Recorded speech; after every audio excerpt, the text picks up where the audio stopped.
नमस्कार दोस्तों, आज हम प्रवीण एकेडमी के माध्यम से आपके बीच में फिर से साइंस का एक महत्वपूर्ण पार्ट लेके आए हैं, जो कि आपके रेलवे ग्रुप डी और यूपीपी होमगार्ड के लिए विशेष हितकारी है। जो बच्चे टेट की भी तैयारी कर रहे हैं उनमें भी पूछा जाता है।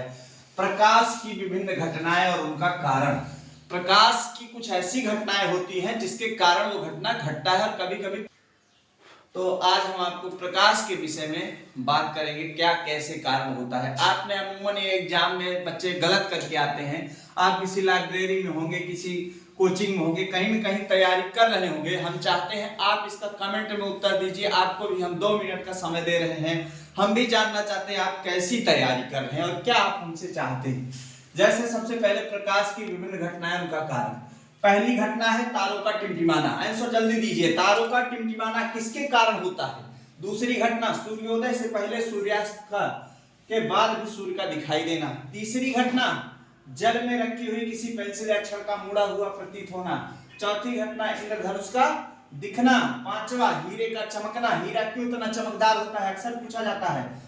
छठी है मृग मारिच का निर्माण, अक्सर रेगिस्तान में ऐसा होता है। सातवां, कांच में आई दरार का चमकना। आठवां, जल में परख नली का चमकना। नौवां, पानी में बुलबुलों का चमकना। साबुन के बुलबुले जल में रंगीन दिखाए। अक्सर आप कपड़ा धोते होंगे तो देखते होंगे पानी का बुलबुला रंगीन दिखाई देता है। ऐसा क्यों? आकाश और समुद्र का रंग नीला दिखाई देता है और सूर्योदय सूर्यास्त के बाद सूर्य का रंग लाल दिखाई देता है। आपने अक्सर ऐसा देखा हो। ये क्यों होता है? कुछ ना कुछ प्रकाश की घटना होती है, इस कारण होता है। आपको हम 2 मिनट का समय दिए थे और आपने कमेंट भी शुरू कर दिया है और हम देखते हैं आप क्या भेज रहे हैं, किस किस का आंसर दे रहे हैं। कुछ लोग तो डर के वजह से कमेंट देंगे ही नहीं, बताएंगे नहीं, लेकिन इससे आपकी तैयारी के बारे में पता नहीं चलेगा और हम चाहते हैं आप किस तरीके से तैयारी कर रहे हैं। बाकी हम आंसर बताना शुरू कर रहे हैं। आइए देखते हैं कि हम देख रहे हैं कि आप लोगों ने कमेंट किया, कुछ बच्चों ने बताया, बहुत अच्छा लगा कि आप बताएं। आइए देखते हैं। पहला है तारों का टिमटिमाना, प्रकाश का अपवर्तन। प्रकाश के अपवर्तन की घटना होती है, तारे टिमटिमाते हैं। दूसरा है सूर्योदय से पहले सूर्यास्त के बाद भी सूर्य का दिखाई देना, प्रकाश का अपवर्तन ही नियम लगता है। अगर जल में रखी हुई कोई छड़ है, आप अगर बाल्टी के पानी में कोई छड़ रखेंगे तो आपको लगेगा हल्का झुका हुआ है और मुड़ा हुआ प्रतीत होता है, वो भी घटना है प्रकाश का अपवर्तन। लेकिन यहाँ महत्वपूर्ण घटना है इंद्रधनुष का दिखाई देना। इंद्रधनुष का दिखाई देना, ये परावर्तन, अपवर्तन, वर्ण विक्षेपण, पूर्ण आंतरिक परावर्तन।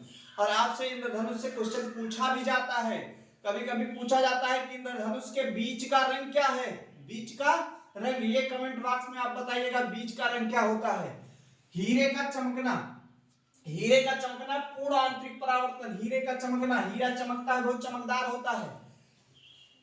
अगली घटना है मृग मारिच का निर्माण होना। आपको हमने बताया था रेतीले रेगिस्तान में आपको लगेगा कोई पेड़ की छाया है पर वहां कुछ रहेगा नहीं, उसी घटना को हम मृग मारिच कहते हैं। उसका भी कारण है पूर्ण आंतरिक परावर्तन। कांच में आई दरार का चमकना, वो भी कारण है पूर्ण आंतरिक परावर्तन। कोई कांच है, उसमें अगर हल्की सी दरार आती है तो आपको बहुत तेज चमक दिखाई देती है। अगला है जल में परख नली का चमकना, वो भी पूर्ण आंतरिक परावर्तन है। पानी में बुलबुला चमकना, आप देखिए पानी में बुलबुले बहुत चमकदार दिखाई देते हैं, उसका भी कारण आपका पूर्ण आंतरिक परावर्तन ही है। साबुन के बुलबुले जल में रंगीन, अब यहीं पर देखिए कुछ लोग यही गलती करते हैं। पानी का बुलबुला आएगा तो आपका क्वेश्चन हो जाएगा पूर्ण आंतरिक परावर्तन, लेकिन अगर साबुन के बुलबुले में आएगा तो वहां रंगीन आएगा, वो होगा प्रकाश का व्यतिकरण। यहीं से बच्चे प्रश्न गलत करके आते हैं, ये इसको दिमाग में रखना। एक इंद्रधनुष वाला, एक हीरे वाला, एक मृगमारिच वाला, एक साबुन के बुलबुले, ये अक्सर गलत करके आते हैं बच्चे।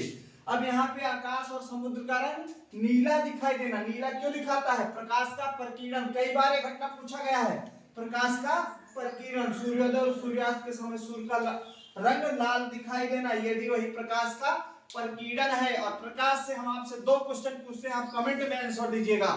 सूर्य का प्रकाश पृथ्वी पे आने पे कितना समय लेता है और चंद्रमा का प्रकाश पृथ्वी पे आने पर कितना समय लेता है?